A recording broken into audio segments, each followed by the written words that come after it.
السلام علیکم دوستو، آج ہم آپ کے لیے بیان لے کر آئے ہیں حجاج بن یوسف کا دردناک انجام۔ بیان فرما رہے ہیں مولانا جرجیس انصاری صاحب۔ سماعت فرمائے، شکریہ۔ حجاج ابن یوسف کتنا بڑا ظالم تھا سب جانتے ہیں۔ حجاج ابن یوسف کتنا بڑا ظالم تھا سب جانتے ہیں۔ عبداللہ ابن زبیر جیسے صحابی رسول کو اس نے قتل کروا دیا تھا۔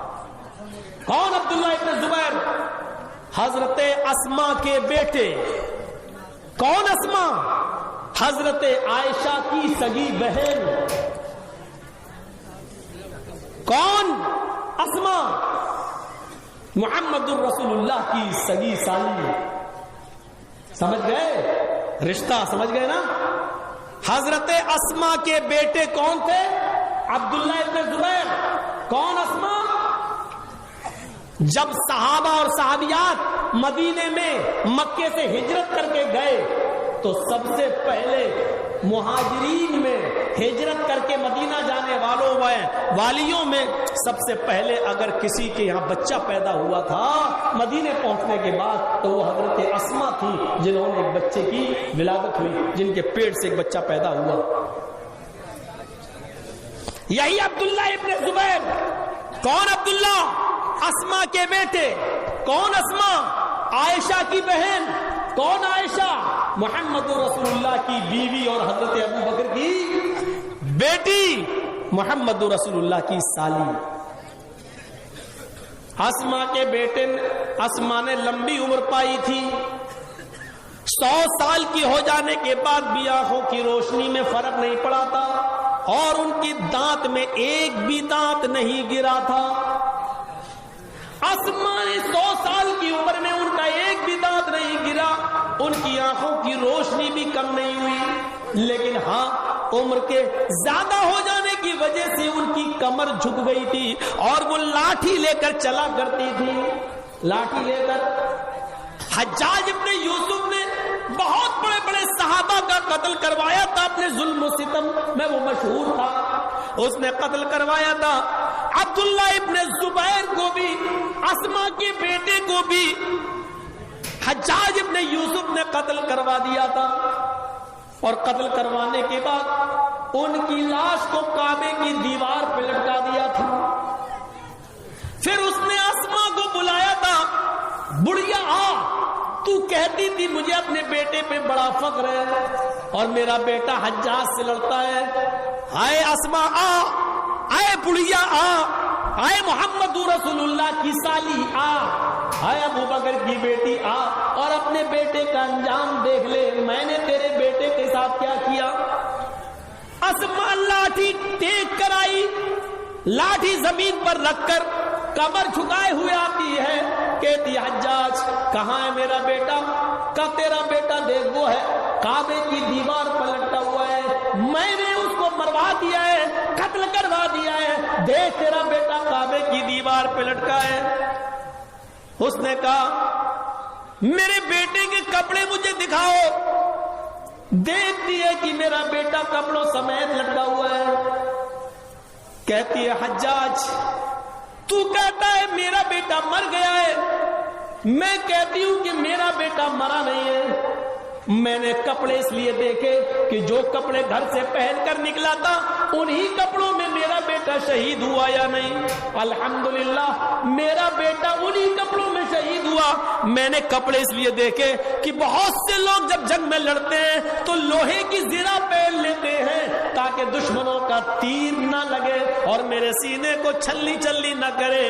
میں نے اپنے بیٹے کو لوہے کی زرہ پہننے سے منع کر دیا تھا، میرے بیٹے دشمنوں کا مقابلہ کرنا ہے تو مجھے پیٹھ میں تیر نہیں دیکھنا ہے، مجھے سینے میں تیر دیکھنا ہے۔ میرے بیٹے لوہے کی زرہ پہننے والا بہادر نہیں ہوتا ہے، تم بغیر لوہے کی زرہ پہنے ہوئے انہی کپڑوں میں لڑنا اور تیر تمہارے سینے میں لگنا چاہیے۔ اے حجاج الحمدللہ میرے بیٹے کے سینے ہی میں تیر لگا ہے، میرا بیٹا زرہ کی حالت میں نہیں مرا ہے، میرے بیٹے کو تو نے کعبے کی اتنی اونچی دیوار پہ لٹکا دیا ہے کہ لٹکنے کے بعد بھی کہہ رہا ہے کہ میں ابھی زندہ ہوں اور قیامت تک ظلم کے ستم کیا کے خلاف آواز جاؤں گا.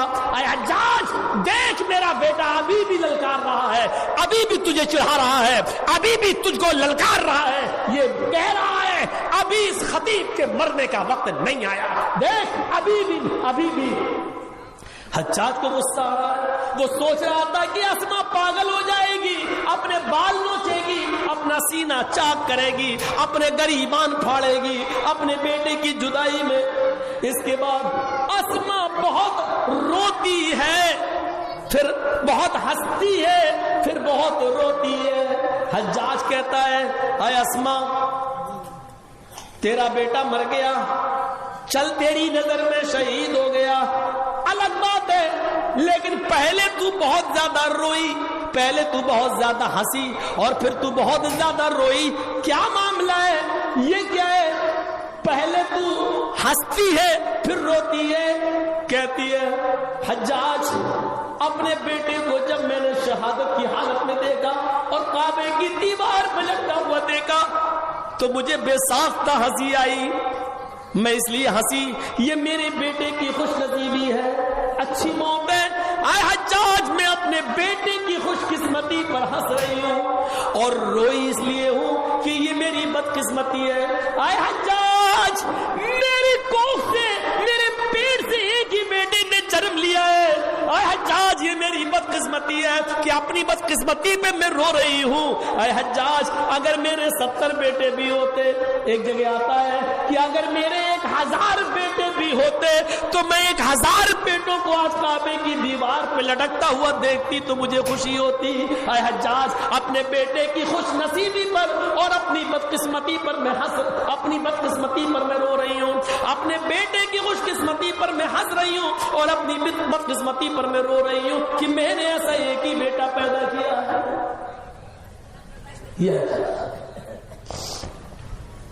اتنا بڑا ظالم جس نے بڑے بڑے صحابہ کو قتل کروا دیا, اس کے دشمنی کا یا غصے کا شکار ہو گئے مشہور تابعی, مشہور اور جلیل القدر صحابی اس کے غصے کا شکار ہو گئے. نام ہے ان کا سعید ابن جبیر. اور سنیے گا جو چیز بتانا چاہتا ہوں آپ, سعید ابن جبیر اس کے غصے کا شکار ہو گئے لیکن بھاگ گئے, گرفت میں نہیں آئے. حجاج ابن یوسف نے اپنے 2 سپاہیوں کو ان کو تلاش کرنے کے لیے بھیج دیا, جاؤ سعید ابن جبیر جہاں بھی ملے ان کو زندہ پکڑ کے لانا, ان کو میری آنکھوں کے سامنے قتل کیا جائے گا, جو بھی قتل کرے گا میری آنکھوں کے سامنے قتل ہوگا. سعید ابن جبیر کے قتل کا اعلان کر دیا گیا, لیکن حجاج نے اپنی پولیس کو بھیجا ان کو زندہ پکڑ کے لاؤ, لیکن پورے علاقے میں ڈھونڈ لیا گیا, سعید کا پتہ نہیں چلا. کئی دنوں تک پولیس ڈھونڈتی رہی لیکن سعید کا پتہ نہیں چلا. کسی چمچے نے خبر دے دی. اس زمانے میں بھی چمچہ گیری ہوتی تھی, پیسوں کا لالچ دے کر جو ڈھونڈے گا یا بتا دے گا تو اس کو اتنا انعام اتنا انعام اتنا انعام. اور کسی مسلمان نے ہی خبر دے دی حجاج کی پولیس کو کہ فلاں فلاں گھر میں رات میں چھاپا مارنا, سعید تمہیں کہاں. ہمیں نقصان دوسروں سے نہیں پہنچتا ہے جتنا اپنوں سے پہنچتا ہے. اے چشم اشکبار ذرا دیکھ تو صحیح, یہ گھر جو جل رہا ہے کہیں تیرا گھر تو نہیں. الیکشنوں میں بھی اپنوں سے نقصان پہنچتا ہے. آنے والے چناؤ میں آپ کے بنگال میں بھی اپنوں ہی سے نقصان پہنچے گا, اپنے ہی ڈیوائڈ ہوں گے, اپنے ہی بٹیں گے, دیکھیے گا. اور بنگال میں ایک صاحب آئے اور گھوم کے چلے گئے, پورا ماحول خراب کر گئے اور پہلے ہی بھوشوانی کر گئے کہ بنگال میں 200 سیٹیں آئیں گی ہماری. کتنا بھروسہ, کتنا کانفیڈینس, کیونکہ ان کو معلوم ہے کہ چناؤ تو ہم جیتتے نہیں ہیں, وہ تو مشینیں جتواتی ہیں. کانفیڈینس دیکھیے, پہلے کہا تھا نا 300 سے زیادہ میری MP کی سیٹیں آئیں گی اور 300 سے زیادہ آئیں گی. سمجھ لو وہ اشارہ کر گئے. اور بہانہ کیا ہوگا؟ مسلمان خود ہی آپس میں بٹے ہوئے تھے. تھوپڑا الزام ہماری سروں پہ آنے والا ہے، یاد رکھیے گا. اب تو سنا ہے کہ کوئی مولوی بھی بغاوت کر رہا ہے، بہت بڑا پیر مانا جاتا ہے، وہ بھی مورچہ کھولے بیٹھا ہے، وہ بھی اپنی پارٹی بنائے بیٹھا ہے، وہ بھی چاہتا ہے کہ اب یہ سب ایجنٹ ہے. ایجنٹ رب کعبہ کی قسم دلال ہے، دلال بکے ہوئے ہیں. اور اس بات کو میں کعبے کے رب کی قسم کھا کے کہہ رہا ہوں، رب کعبہ کی قسم دیکھیں، یہاں سے اتنا نہیں مل رہا ہے، وہاں سے کتنا مل رہا ہے. جب ٹی وی کے چینلوں پر ڈیبیٹ کرنے والے مولوی بکے ہوئے ہیں، کہاں جا رہے ہیں؟ ایک بار بیک چینل والے نے بولا ڈیبیٹ کے لیے آپ آئیے. میں گیا، میں نے کہا چلو موقع ملا پہلا، چلے ذرا بحث تو ہوگی کم سے کم. وہاں گئے تو سوال جواب کی ایک لسٹ دے دی. کیا یہ؟ بولے یہ میرے سوال ہوں گے اور آپ کو یہ جواب دے گا. میں نے کہا سوال بھی تمہارے جواب بھی تمہارے؟ بولے ہاں. میں نے کہا میرا فائدہ؟ بولے 10,000 روپے دے دیں گے آپ کو ڈیبیٹ ختم ہو. 10,000 روپے ہم آپ کو ڈیبیٹ ختم ہونے کے بعد دے دیں گے. میں نے کہا نہیں، سوال آپ یہ کریے، میں نے پڑھ لیے لیکن جواب میں اپنی مرضی سے دوں گا جو دے سکتا ہوں. بولے نہیں تب آپ جائیں. میں چلو. اب آپ اندازہ لگا سکتے ہیں، سوال بھی ان کے، جواب بھی ان کے. اب سنیے، جتنے بھی آپ کے ٹی وی چینلوں پر ڈیبیٹ پہ جتنے بھی آپ کو ملا مولوی دکھیں، آپ سمجھ لینا کہ یہ بکے ہوئے لوگ ہیں. 5,000 اور 10,000 روپے ان کی قیمت ہے. یہ سوال کا جواب وہی دیتے ہیں جو حکومت چاہتی ہے، جو چینل چاہتے ہیں، جو اس دیش کا پردھان منتری چاہتا ہے، یہ وہی جواب دیتے ہیں، بالکل وہی جواب. سن لو میڈیا والوں، جن ملا اور مولویوں کو ڈیبیٹ میں تم بلاتے ہو، یہ تمہارے چاٹوکار ہیں، یہ تمہارے ایجنٹ ہیں، یہ مسلمان قوم کے رہبر نہیں ہیں. ہم ان کو اپنے رہبر نہیں مانتے ہیں، یہ ہمارے ٹرانسلیٹر نہیں ہیں، یہ ہمارے ترجمان نہیں ہیں. ایسے مولوی جرجیز کے بوٹ و تلوے کے نیچے نہیں مانتا ان کو میں اپنا رہبر، نہیں مانتا میں ان کو اپنا قائد. یہ تمہارے چاٹوکار ہیں، یہ تمہارے نوٹوں کی گدیوں پر پلنے والے لوگ ہیں. اور ایسے ملا اور مولویوں کو مولوی جرجیز اپنے پیر کی جوتے کی ٹھوکر پہ ٹھکراتا ہے، نہیں مانتا ان کو میں اپنا قوم کا رہبر.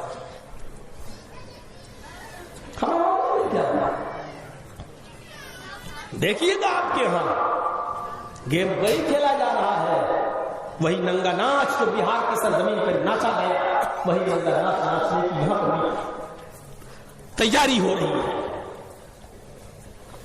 بنگال کو بھی گجرات بنانے کی تیاری شروع ہو چکی ہے. اور اگر یہاں خدا نہ خواستہ، اللہ نہ کرے، اگر وہ اپنے مقصد میں کامیاب ہو گئے تو یاد رکھیے گا مسلمانوں، آنے والی نسل تمہیں کبھی معاف نہیں کرے گی. اب اتنی سی چیز کو جانتے ہو، انڈیا ٹی وی والا اتنی سی کٹنگ کر کے دکھائے گا، دیکھو ممتا کے فیور میں بولا ہے، ممتا اس کو پیسے دیتی ہے. یہ اس کو اتنا کٹنگ کر کے دکھائے گا کہ ممتا اس کو پیسہ دیتی ہے اور بلواتی ہے. یہ جو مودی کی ڈالی ہوئی ہڈیوں پہ پلتے ہیں ان کو ہم ایجنٹ نظر آتے ہیں، جبکہ ممتا ہمیں جانتی بھی نہیں. یہ تو بڑی گندی میڈیا ہوتی ہے. ابھی بھی کسان 29 آدمی مر گئے بیچارے کسان، 29 ٹھنڈ کی وجہ سے. لیکن میڈیا دیکھیے ابھی بھی کسانوں ہی سے سوال ہو رہے ہیں. اتنی چیزیں تمہارے لیے کر تو دی ہیں، تمہیں مودی جی کہہ رہے ہیں مالا مال ہو جائے گا کسان. یعنی سوال کسان سے ہی ہو رہے ہیں.